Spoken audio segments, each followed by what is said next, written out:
The battle for The Hague was the first opposed paratroop assault in history. It took place on 10 May 1940 as part of the Battle of the Netherlands between the Royal Netherlands Army and Luftwaffe Fallschirmjäger. German paratroopers dropped in and around The Hague in order to capture Dutch airfields and the city. After taking the city, the plan was to force the Dutch Queen Wilhelmina of the Netherlands to surrender and to thus defeat the Kingdom of the Netherlands within a single day. The operation failed to capture the Queen, and the German forces failed to hold on to the airfields after Dutch counterattacks. The main body of surviving troops under von Sponeck retreated toward the nearby dunes where they were continually pursued and harassed by Dutch troops until the Dutch Supreme Command, due to major setbacks on other fronts, surrendered 5 days later. Plan. The Germans planned to surprise the Dutch and so catch them off guard, allowing them to isolate the head of the Dutch army. It was their intention to fly over the Netherlands, in order to lull the Dutch into thinking that England was their target.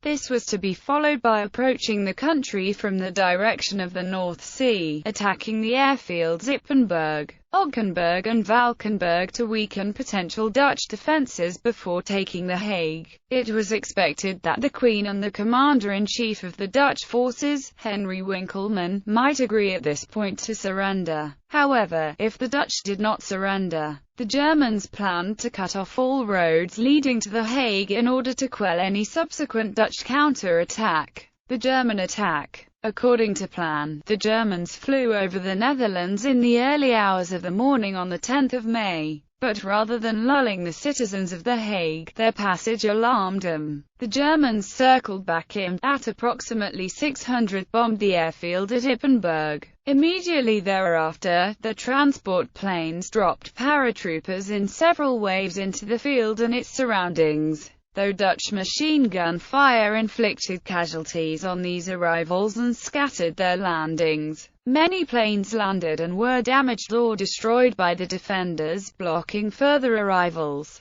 The paratroopers attacked and occupied the base's main building, raising the German flag to signal their victory. In spite of this, the Dutch managed to prevent the Germans from advancing beyond Ypenburg to enter The Hague. At around the same time, German paratroopers were dropped to the airstrip in Ockenburg. The defenders of Ockenburg were unable to prevent the Germans taking the airfield, but they were able to delay them long enough to ensure that the Dutch infantry units arrived to prevent the paratroopers from advancing into The Hague, as the Germans were using the Ockenburg airfield to strengthen their numbers. The Dutch bombed it themselves to prevent the landing strip being used further. The Valkenburg airfield was only partially constructed. As with Ypenburg, the Germans' troops bombed the airfield prior to dropping paratroopers, causing heavy casualties among the defenders. Though the subsequent waves of paratroops also sustained heavy losses, the defenders were unable to prevent the Germans taking the field. However, as the airfield remained under construction, the Germans could not fly their transport aircraft from it and further transports were unable to land. Many landed on the nearby beaches and were destroyed there by Dutch planes and fire from a Dutch destroyer. Following several ground skirmishes, the German troops occupied the village of Valkenburg as well as some of the bridges and buildings at Kotwijk, along the Old Rhine River. The Dutch counter-attack. Although the German troops managed to capture the 3 airfields, they failed in the primary objective of taking the city of Hague and forcing the Dutch to surrender. Accordingly, the Dutch army launched a counter-attack several hours later. The counter-attack was started from Ypenburg,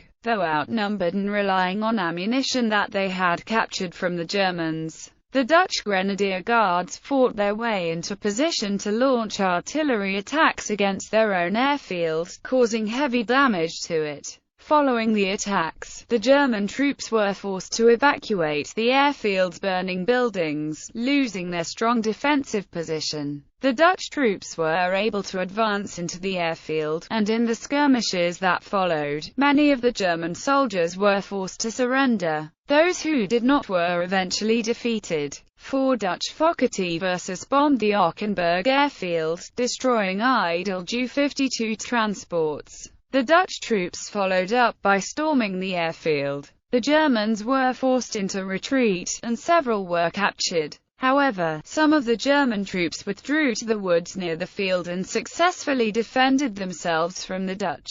The Dutch forces were later ordered to disengage and turn instead to Loosdrecht, and the Germans headed toward Rotterdam. Having sealed off Leiden and the village of Wassenaar, the Dutch retook a strategic bridge near Valkenburg. When reinforcements arrived, the Dutch began attacking the Germans on the ground at the same time that Dutch bombers arrived to destroy the grounded transport planes. While the Germans put up a defense at the outskirts of the airfield, they were forced under heavy fire to evacuate. Several skirmishes to liberate occupied positions in the village of Valkenburg nearby were fought between small groups of men on both sides. The Dutch with artillery support from nearby Oegstest, the village being heavily damaged in the process. By the end of the 10th of May, Dutch forces had retaken the captured airfields. But this tactical victory would be short-lived as the German Rotterdam Blitz on the 14th of May ensured the surrender of the Dutch armed forces.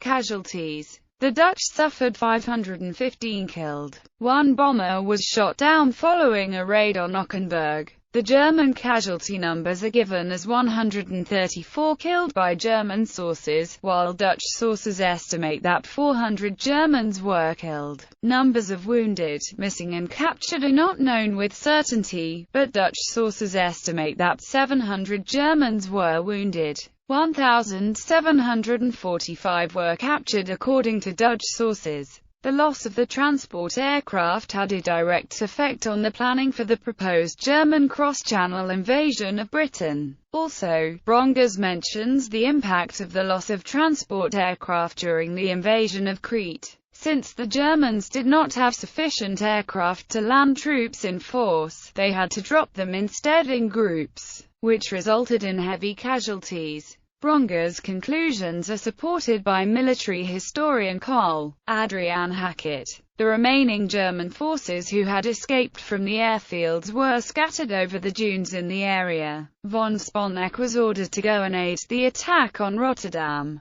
Of his force, 1,600 were captured, of which 1,200 were shipped to England as POWs. On his way to Rotterdam, von Sponeck's isolated group twice avoided Dutch traps but eventually had to dig in for all-around defense with as many as 1,100 men, only avoiding humiliating capture by the strategic bombing of Rotterdam on the 14th of May, according to some sources, especially ordered by Reich Marshal Hermann Göring to save his protege von Sponeck and force a solution in the Netherlands. Because of the failure of this campaign, Hitler lost interest in this new weapon, and only used it again in the attack on Crete in 1941. That made the airborne assault necessary. A pocket of German paratroops managed to ward off enemy attacks at the village of Valkenburg until the Dutch surrendered on the 14th.